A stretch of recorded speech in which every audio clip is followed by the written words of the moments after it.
ብሩክ በሞትና በሽረት መካከል ይገኛል። አካፋ ሳይቀር ብዙ ነገር ብሩክ አጠገብ አስቀምጠዋል። አካፋዎችም መሬቶችም በብሩክ ደም ራስ ብለዋል። እጅግ በጣም ያሳዝናል። ለመድብል እየደረሰው ፎቶ እጅግ የሚያሳዝን ነገር ነበረ። አሁን ታዲያ ወንድም ያለው እዚህ ሰፈር ነው ብለው ከሞገስ ጋር ምክክር ያደርጋሉ። ወንድሜ ህይወቱ ይኑር አይኑር፣ ነገር ግን ወንድሜ ያለው እዚህ ቤት ነው። ስለዚህ እኔ እናንተ እንዲሁም ምሳሌን ያስመለጠልኝ ጓደኛዬ ስላለ ሶስታችን ሁነን ኦፕሬሽን እንሰራለን ይለዋል። ሞገስ በጣም ፈርቷል። ኧረ ተው ይገሉናል፣ በጣም ኃይለኛ ሰዎች እኮ ናቸው በሚለው ሰዓት መድብልም ያለን አማራጭ ወይ እንሞታለን ወይ እንገላለን።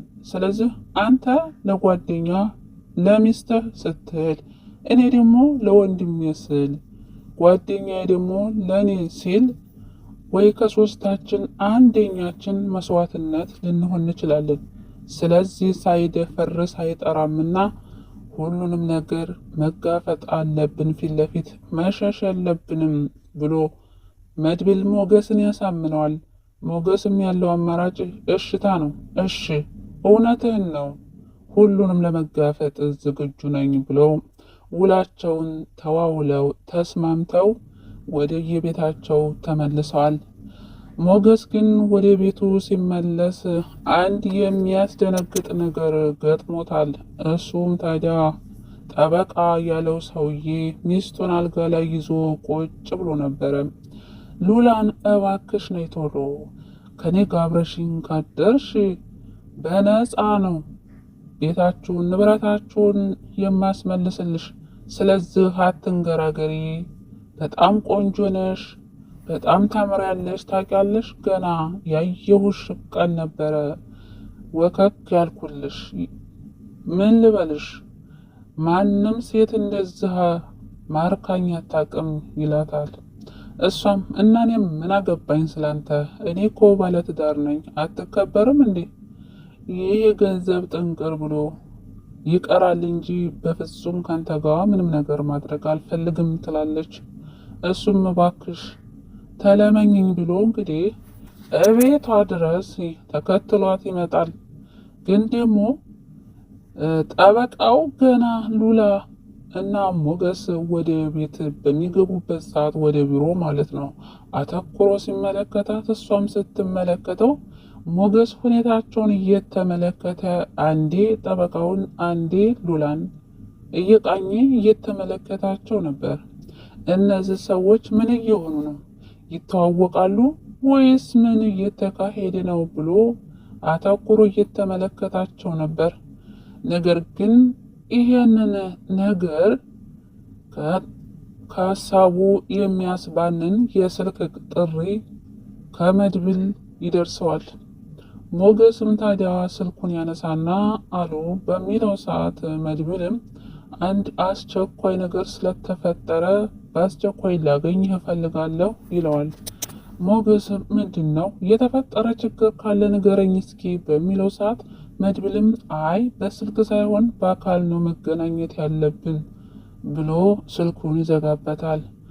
እናም ሞገስም ለጠበቃው በቃ እኔ አሁን መሄድ አለብኝ፣ አለበለዚያ ሉላ ነገሩን አስጨርሳ ትመጣለች፣ እሷ ትፈርም ይላል።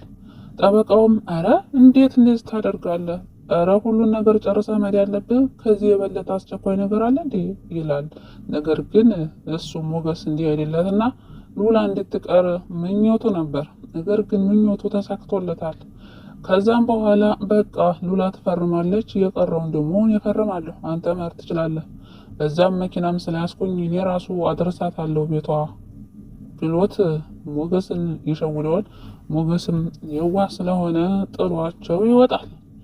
ያኔ ታዲያ እንግዲህ ጠበቃው ለማለት አሁን ነው ይልና በቃ ለማንኛቸውም መኪና ስላለኝ መኪና ውስጥ እንሄድ፣ እዛ ትፈርም ያለሽ በዛውም ቤት ያደርስሻለሁ ብሎት ነበረ።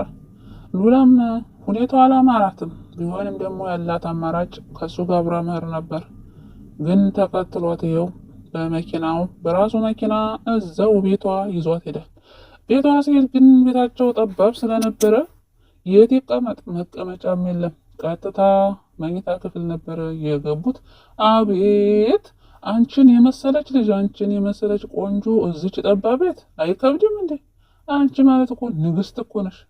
ምን አይነት ጉር ነው እያለ ወሬውን ማውራት ይጀምራል። ሉላም ምንድን ነው ድሃ ነው ብለህ ነው? ድሃ ነው ብለህ አስበህ ከሆነ ሞገስ ያለውን ሀብት ታውቃለህ። ስለዚህ አሁን ተይዞበት እንጂ በዛ ላይ ደግሞ ከሀብት ይልቅ ፍቅር ይበልጣል። ለዚህ ፍቅር የስንት መስዋዕትነት እንደከፈልኩ አታውቅም መሰለኝ ትለዋለች።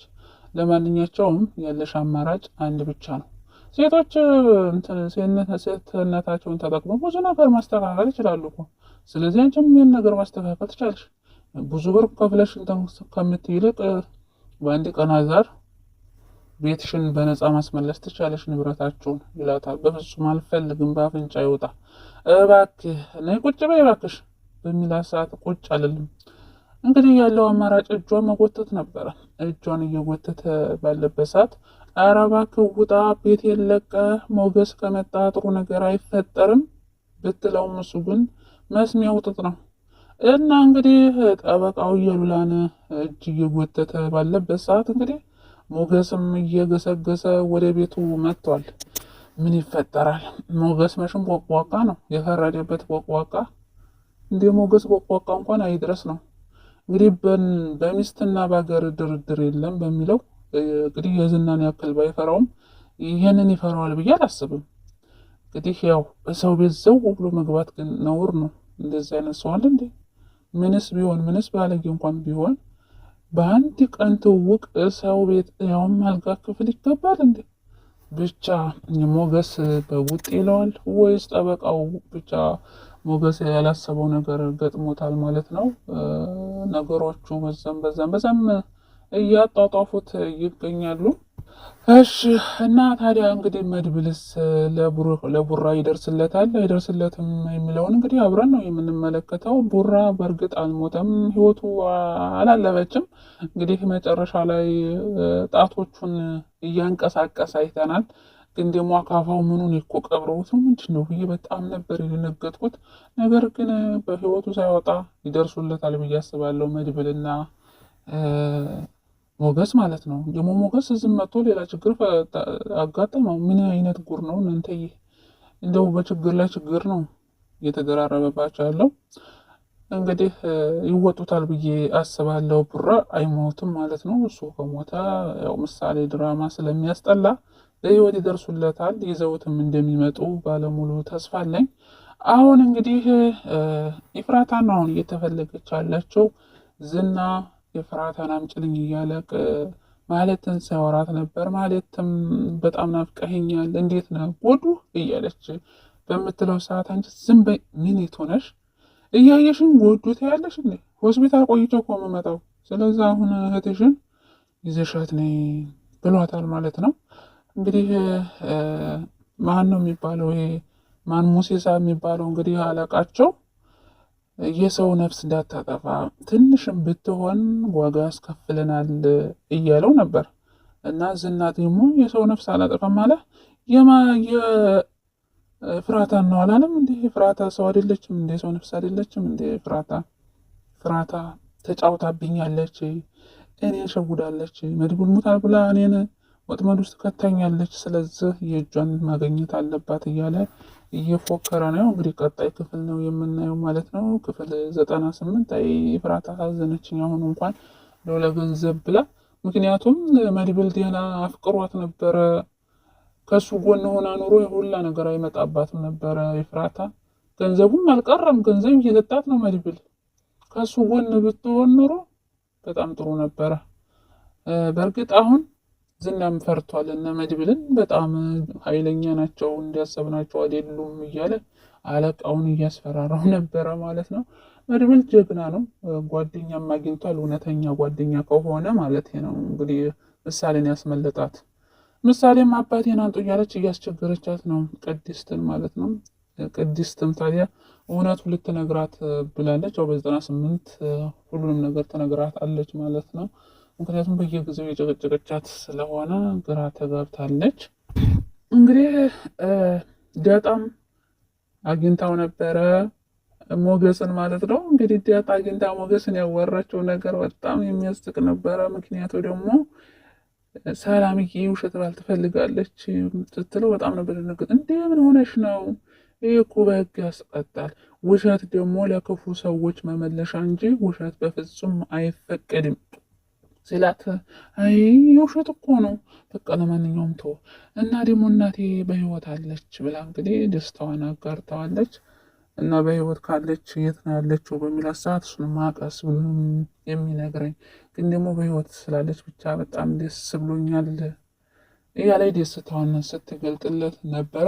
በነገራችን ላይ ቴላላ ተብዬውን ቢያስወጡልን ጥሩ ነው። እንዴ ጆሮአችንና ደግሞ እኮ እዚህ እየለፈለፈ ማለት ነው። እንዴ ደግሞ ቅድስትን ወደድኳት ብሎ ወረፍ።